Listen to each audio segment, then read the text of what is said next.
Friends, welcome to நல்லதொரு வினை channel. இந்த வீடியோல நல்ல சாஃப்ட்டா பூரண கொழுக்கட்டை எப்படி பண்றதுன்னு பார்க்கலாம். அதுக்கு ஒரு பாத்திரத்துல 1 கப் அளவுக்கு கொழுக்கட்டை மாவு அப்படி இல்லனா இடியாப்ப மாவு எடுத்துக்கோங்க. நான் கடையில வாங்குன இடியாப்ப மாவு தான் எடுத்துர்க்கேன். இது கூட கொஞ்சமா உப்பு சேர்த்து நல்லா கலந்து விட்டுறலாம். எந்த கப்பால மாவு எடுத்தனோ அதே கப்பால 2 கப் அளவுக்கு தண்ணி எடுத்து நல்லா கொதிக்க வச்சிருக்கேன். இந்த மாதிரி நல்லா தண்ணி தளதளன்னு கொதிச்சு வரணும். அதுக்கு அப்புறமா நம்ம mix பண்ணி வச்சிருக்கிற மாவுல கொஞ்சம் கொஞ்சமா சேர்த்து ஒரு கரண்டியை வச்சு நல்லா கலந்து விட்டுறலாம். நல்லா கொதிக்கிற தண்ணியை ஊற்றி மாவு பிசையும் போது தான் கொழுக்கட்டை நல்லா சாஃப்டாக கிடைக்கும். இவ்வளோ மாவுக்கு இவ்வளோ தண்ணி தான் அப்படின்னு கரெக்டாக சொல்ல முடியாது. ஒவ்வொரு மாவும் ஒவ்வொரு மாதிரி தண்ணி இழுக்கும். அதனால் நீங்கள் தண்ணி சூடு பண்ணும்போது எக்ஸ்ட்ராவே கொஞ்சம் ஊற்றி சூடு பண்ணிக்கோங்க. நல்லா வாசனைக்காக 1 ஸ்பூன் அளவு நெய்யும் சேர்த்து நல்லா கலந்து விட்டுற போகிறேன். இந்த சூட்லேயே அந்த நெய் நல்லா உருகி வந்துடும். மாவு எல்லாம் தண்ணியை உறிஞ்சி இந்த மாதிரி கட்டி கட்டியாக இருக்கும். அதுக்கப்புறமா ஒரு மூடியை போட்டு கொஞ்சம் நேரம் மூடி வச்சிடலாம். அதுக்கு இடையிலே பூரணம் செய்கிறதுக்கு ஒரு பேனில் 3/4 கப் அளவுக்கு துருவின வெல்லம் எடுத்திருக்கேன். அது கரைஞ்சி வர்றதுக்காக கொஞ்சமாக மட்டும் தண்ணி சேர்த்துருக்கேன். அது கரைஞ்சி வரட்டும். ஒரு கடாயில் 1 ஸ்பூன் அளவு நெய் சேர்த்துட்டு அதில் 1 கப் அளவுக்கு துருவின தேங்காவை சேர்த்து லைட்டாக வறுத்து விட்டுக்கலாம். தேங்காவோட ஈரப்பதம் லைட்டாக குறைஞ்சதுக்கு அப்புறமா நம்ம கரைச்சி வச்சுருக்கோம் இல்லையா வெல்லம், பாகுப்பதம் எதுவும் தேவையில்லை. லைட்டாக கரைஞ்சி வந்தால் மட்டும் போதும். அதை நல்லா வடிகட்டி தேங்காயில் சேர்த்து நல்லா மிக்ஸ் பண்ணி விட்டுறலாம். தேங்காய் அப்புறமா வெல்லம் எல்லாம் ஒன்று சேர்ந்து நல்லா கெட்டியாகி வந்ததுக்கு அப்புறமா வாசனைக்காக ஒரு 1/2 ஸ்பூன் அளவுக்கு ஏலக்காய் பவுடர் சேர்த்து நல்லா மிக்ஸ் பண்ணி ஸ்டவ் ஆஃப் பண்ணிட வேண்டியதான். இந்த ஸ்டேஜில் ஆஃப் பண்ணி ஆற வைக்கும்போது பூரணம் நம்மளுக்கு கொழுக்கட்டைக்குள்ளே ஸ்டஃப் பண்ணுறதுக்கு கரெக்டான பக்குவத்தில் இருக்கும். மாவு கை பொறுக்கிற அளவு சூடு வந்ததும் கையில் லைட்டாக எண்ணெய் அப்படி இல்லைன்னா நெய் ஏதாவது தடவிட்டு மாவை நல்லா சப்பாத்தி மாவு பதத்துக்கு நல்லா சாஃப்டாக பிசைஞ்சு எடுத்துக்கலாம்.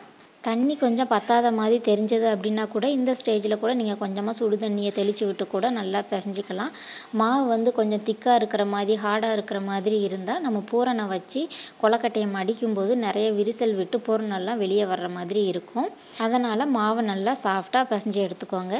எந்த சைஸில் நம்மளுக்கு கொழுக்கட்டை வேணுமோ அந்த சைஸில் கொஞ்சமாக மாவு எடுத்துக்கோங்க. கையில் கொஞ்சமாக நெய் அப்படி இல்லைன்னா எண்ணெய் ஏதாவது எடுத்துகிட்டு ஒரு வாழை இலை அப்படி இல்லைன்னா பால் கவர் இந்த மாதிரி பிளாஸ்டிக் பேப்பர் ஏதாவது ஒன்று எடுத்து அதில் இந்த மாவை வச்சு 3 விரலால் நல்லா தட்டி விட்டுறலாம். ரொம்ப மெலிசாவும் இருக்கக்கூடாது, ரொம்ப தடிமனாகவும் இருக்கக்கூடாது. மீடியம் சைஸில் நான் வீடியோவில் காட்டுற மாதிரி நல்லா மடித்து எடுத்துக்கோங்க.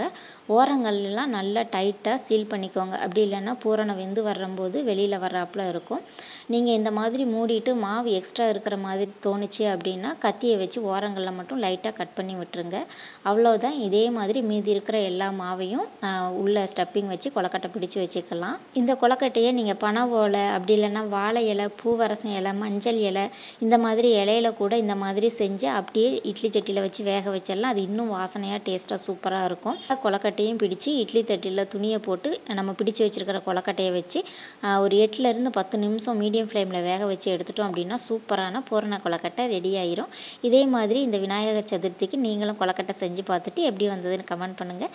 அடுத்ததாக ரொம்பவே ஈஸியாக டக்குன்னு செய்யக்கூடிய வேர்க்கடலை பூரண கொழுக்கட்டை எப்படி பண்ணுறதுன்னு பார்க்கலாம். வேர்க்கடலை பூரணம் செய்ய ஒரு மிக்சர் ஜாரில் 1/2 கப் அளவுக்கு வறுத்த வேர்க்கடலை சேர்த்து அது பல்ஸ் மோடில் லைட்டாக அரைச்சி எடுத்துக்கலாம். ரொம்ப மையாக அரைச்சிடக்கூடாது, குறப்பாக தான் இருக்கணும்.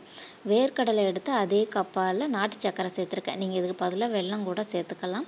இந்த 2 ஒன்று சேர்ந்து வர்ற மாதிரி கையை வச்சு நல்லா கலந்து விட்டுட்டு வாசனைக்காக ஒரு 1/2 ஸ்பூன் அளவுக்கு ஏலக்காய் பவுடரும் சேர்த்து நல்லா கலந்து விட்டுறலாம். நீங்கள் விருப்பப்பட்டீங்க அப்படின்னா இதில் கொஞ்சமாக தேங்காய் துருவல் கூட சேர்த்துக்கலாம். இன்னுமே நல்லாயிருக்கும். கொழுக்கட்டைக்கு மேல் மாவு நான் முன்னாடி வீடியோவில் சொன்ன மாதிரி சாஃப்டாக பிசைஞ்சு எடுத்துக்கோங்க. நம்ம ரெடி பண்ணியிருக்கக்கூடிய பூரணத்துக்கு 1 கப் மாவு சரியானதாக இருக்கும். இப்போது 1 ஸ்பூன் அளவுக்கு பூரணத்தை வச்சு பூரணம் வெளியே வராத மாதிரி கொழுக்கட்டையை நல்லா சீல் பண்ணிக்கலாம். நீங்கள் வேர்க்கடலைக்கு பதிலாக பொட்டுக்கடலையுமே சேர்த்து செய்யலாம். ரொம்பவே நல்லாயிருக்கும். இந்த மாதிரி கொழுக்கட்டை ஷேப் செய்கிறது ரொம்பவே ஈஸி. எல்லாருமே செஞ்சிடலாம், பிகினர்ஸ் கூட.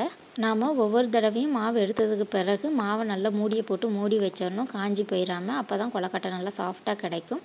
எல்லா கொழுக்கட்டையும் பூரணத்தை வச்சு நல்லா பிடிச்சிட்டு இட்லி தட்டில் ஒரு துணியை வச்சு நம்ம பிடிச்சி வச்சுருக்கிற கொழுக்கட்டையை வச்சு இட்லி சட்டியில் தண்ணி நல்லா தளன்னு கொதித்து வந்ததுக்கு அப்புறமா கொழுக்கட்டையை வச்சு மீடியம் ஃப்ளேமில் 8லேருந்து 10 நிமிஷம் வேக வச்சு எடுத்துட்டோம் அப்படின்னா துணியில் ஒட்டாமல் சூப்பராக கொழுக்கட்டை நம்மளுக்கு பஞ்சு மாதிரி வெந்து வந்துடும். இதே மாதிரி ஈஸியான வேர்க்கடலை பூரண கொழுக்கட்டையை நீங்களும் ட்ரை பண்ணி பார்த்துட்டு எப்படி வந்ததுன்னு கமெண்ட் பண்ணுங்கள்.